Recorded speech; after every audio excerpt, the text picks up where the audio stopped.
ketemu lagi bersama Mr. Danang. Kali ini saya akan berbagi tips mengenai bagaimana kita bisa memproduksi nafas diafragma untuk vokal. Ya, tentunya nafas diafragma ini penting sekali untuk kita semuanya yang suka bernyanyi ataupun sudah jadi penyanyi tapi belum tahu nafas diafragma, nafas yang benar untuk vokal itu seperti apa. Baik, nafas diafragma itu produksinya berbeda ya teman-teman dari nafas yang sering kita lakukan untuk bernafas sehari-hari ya. Untuk nafas diafragma itu seringkali disebut nafas perut ya. Tapi kalau para penyanyi sih biasanya sudah tahu kalau namanya nafas diafragma. Nafas diafragma itu nafas yang kita produksi dengan menggunakan otot perut. Nah, letaknya perlu kita tahu di mana sih diafragma itu letaknya. Nah, letaknya kalau pertama kali sebelum kita menentukan bagaimana caranya, kita harus tahu posisi badan yang benar. Mau duduk atau berdiri, itu biasanya kita harus memposisikan badan kita itu tegap seperti ini, ya. Nggak boleh seperti ini, ya, tapi harus tegap. Pundak harus terbuka, kemudian di sini tegap, ya. Seperti kalau kita mau baris berbaris ya, cuma ini lebih rileks daripada kita baris berbaris.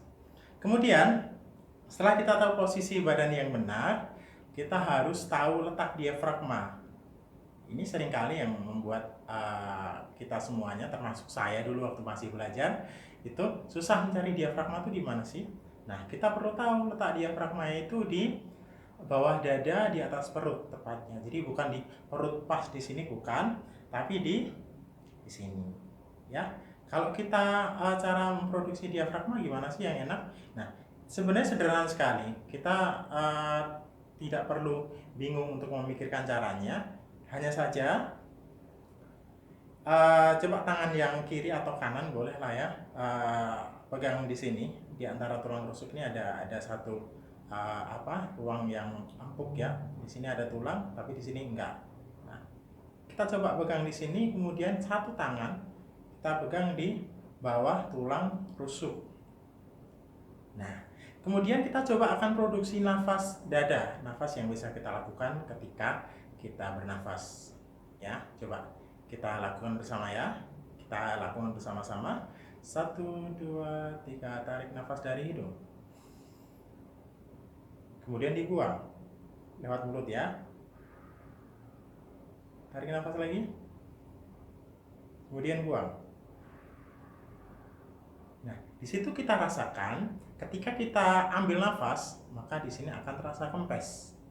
Ya, coba kalian ulang dan rasakan apakah ketika kita mengambil nafas ini kempes atau tidak. Kemudian ini ke atas atau tidak. Kemudian pundaknya ke atas atau tidak. Nah, seperti itu. Oke, ya silahkan dicoba. Nah, kemudian saya akan lanjut kepada nafas diafragma. Kalau tadi nafas dada, nafas dada itu kita hirup dari hidung biasanya, jarang sekali yang lewat mulut. Nah, kemudian ini terasa kempes ketika kita ambil nafas, ini naik, pundaknya juga naik. Tapi kalau nafas diafragma, ya, ini kebalikannya. Saat kita ambil nafas, dia tidak akan kempes, tapi dia akan maju ya, akan menggelembung atau akan mengembang. Kemudian kalau kita buang, dia akan ke dalam seperti ini. Dan pundaknya tidak naik. Kita coba ya. Tarik nafas dengan mulut. Kalau diafragma kita usahakan dengan mulut ya. Coba tarik nafas. Buang. Apa yang kalian rasakan? Ya, harusnya kalau benar ketika ambil nafas diafragma di sini akan mengembang ke depan, di sini tetap naik ya, tapi pundaknya nggak ikut. Ya, bagaimana cara kita bisa memproduksi seperti itu? Ya, sedangkan banyak orang yang ketika ambil nafas itu selalu pundaknya naik, ya. Itu karena kita tidak konsentrasi di diafragmanya ya, tapi konsentrasi di ambil nafasnya. Ya, padahal kalau kita pakai nafas diafragma, kita bisa tidak usah fokus menghirup, tapi fokus memainkan diafragmanya. Ya, kita bisa coba bersama nanti ya. Coba kita fokus ini ke depan, tidak usah fokus ambil nafas dulu, tapi fokus dimajukan ini, ya, apa namanya, dikembangkan atau istilahnya dikembangkan ke depan, naik sedikit, ya, udaranya dimasukkan di mulut seperti itu. Kita coba tarik nafas, buang, tarik nafas, buang. Baik, seperti itu. Silahkan lakukan berulang-ulang ya sampai kalian tidak memikirkan lagi bagaimana cara produksi. Jadi seperti kita nafas biasa kan tidak dipikirkan ya.